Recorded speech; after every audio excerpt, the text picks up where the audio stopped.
အားလုံးပဲမင်္ဂလာပါ sharing မိုင်စင်ကွာနေပြန်လဲကြိုဆိုလိုက်ပါတယ်ဒီနေ့မှာတော့ကျွန်တော်တို့ဒီ passport ဂျူဝါ appointment တင်တဲ့အခါမှာကျွန်တော်တို့အိမ်အောင်စုဆရာအလိုက် passport ဂျူဝါ appointment ကိုရုံးကိုရွေးပြီးတော့တင်ရတယ်ပေါ့နော်အဲ့တော့ကိုလက်ရှိကင်လာတဲ့အိမ်အောင်စုစရင်ကဘယ်မှာလဲဘယ်ရုံး passport ဂျူဝါ appointment တင်ရမှာလဲဆိုတာမသိသေးတဲ့သူအတွက်ကျွန်တော်ပြောပြပေးမှာဖြစ်ပါတယ်အဲ့တော့ပထမဦးဆုံးတစ်ခုအနေနဲ့သိထားမှာကရန်ကုန် passport ရုံးက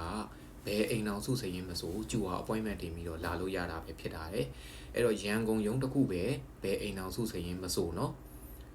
ဂျူဝါ appointment တင်ပြီးတော့ passport လာလျှောက်လို့ရတယ်တခြားအိမ်အောင်စုစရင်တွေအကြောင်းကိုကျွန်တော်ပြောပြပေးမယ်ဥပမာအနည်းဆုံးဖြစ်တဲ့ဒီပဲခူးတို့မန္တလေးတို့အဲ့လိုဘက်တွေက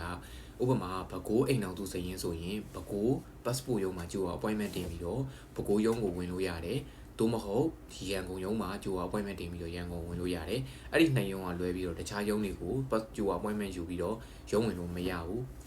အဲ့ဒီဒီတိုင်းပဲကျွန်တော်တို့ဒီစကိုင်းတို့တခြားပြည်နယ်တွေဖြစ်တဲ့ကချင်တို့မြစ်ကြီးနားဘက်တွေအဲ့လိုမျိုးအကုန်လုံးပဲပေါ့နော်စကိုင်းဆိုရင်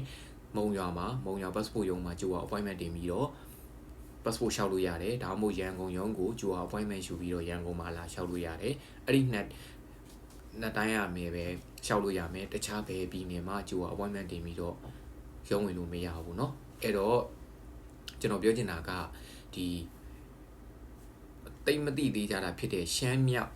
ည်နယ်မြောက်ပိုင်းအိမ်တော်စုစရင်အဲ့ဒီဟာတွေကကြတော့ तू ကဂျူဝါ appointment က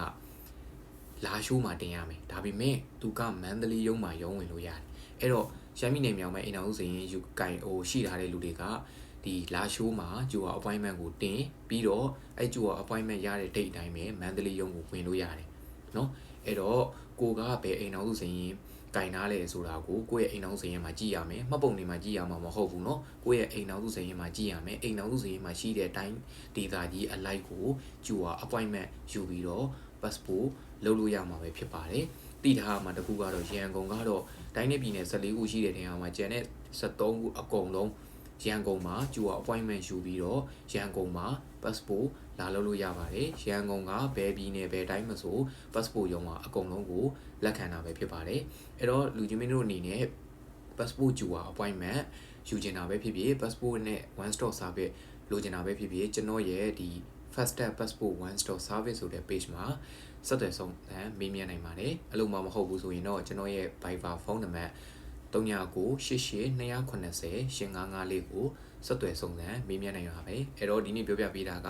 အိမ်နောက်စုဇရာအလိုက်ဘယ် passport ရုံးတွေကိုဂျူဝါ appointment တင်ပြီးတော့ passport ရှောက်ကမလဲဆိုတာကိုပြောပြပေးသွားတာဖြစ်ပါတယ်နောက်ဗီဒီယိုမှာ passport နဲ့ပတ်သက်တဲ့ဘိုးတုတာလေးတွေကိုပြန်လည်မျှဝေပေးမှာဖြစ်ပါတယ်ခင်ဗျအားလုံးကိုကျေးဇူးတင်ပါတယ်နောက်ဗီဒီယိုမှာဆက်တွေ့ပါမယ်ခင်ဗျ